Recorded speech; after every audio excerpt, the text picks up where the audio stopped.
Silage তৈরি করার জন্য যে ভুট্টাগুলো লাগিয়েছিলাম ভুট্টাগুলোকে আজকে আমরা তুলে ফেললাম। ভুট্টা তোলা শেষে কলার কাঁদি কেটে নিয়ে চলে আসলাম। আসসালামু আলাইকুম। আমাদের লেয়ারের নতুন শেডের সামনে আমরা যে ভুট্টা লাগিয়েছিলাম সাইলেজ তৈরি করার জন্য, কিন্তু এবছর যেহেতু আমাদের অনেক বেশি ফিড দরকার, তাই আমরা ভুট্টাগুলোকে আমরা রেখে দিয়েছি যেন ভুট্টাগুলোকে শুকিয়ে পরবর্তী সময়ে আমরা ফিড উৎপাদন করতে পারি। আমাদের খামারে মুরগির ডিম উৎপাদন করার জন্য আমাদের পর্যাপ্ত ফিড দরকার। আমরা ভুট্টাগুলোকে আজকে তুলবো ইনশাল্লাহ। ভুট্টাগুলোকে তোলার জন্য প্রথমে আমরা জমিতে চলে গেলাম। যাওয়ার পরে অতিরিক্ত গরমের কারণে আমাদের মুরগিগুলো মাঝে মাঝে হাঁপায়, এই জন্য মূলত তাড়াতাড়ি করে ভুট্টাগুলো তোলার পরে আমরা ভুট্টার গাছ যদি কেটে দেই তাহলে আলো বাতাস ভালোভাবে পাবে এবং আমাদের মুরগিগুলো আর গরমে কষ্ট করতে হবে না। ভুট্টাগুলোকে তোলা শুরু করে দিলাম।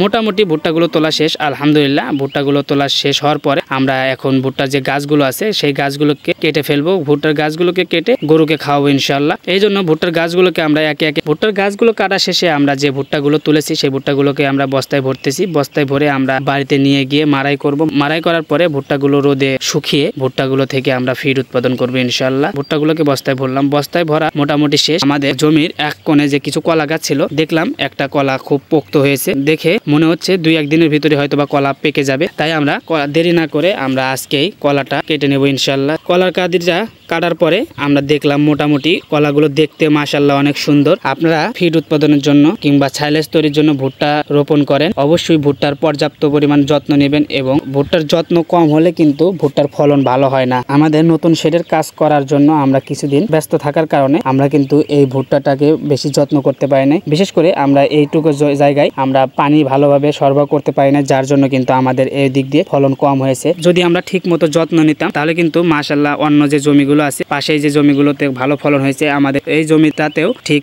একই রকম ফলন হতো। আপনারা যারা ভুট্টা চাষ করেন তারা অবশ্যই ভুট্টার সঠিক যত্ন নেবেন। সঠিক যত্ন না নিলে ভুট্টা কিন্তু ভালো ফলন পাবেন না। আপনারা আমাদের জন্য দোয়া করবেন। সকলে ভালো থাকবেন, সুস্থ থাকবেন। আল্লাহ হাফেজ।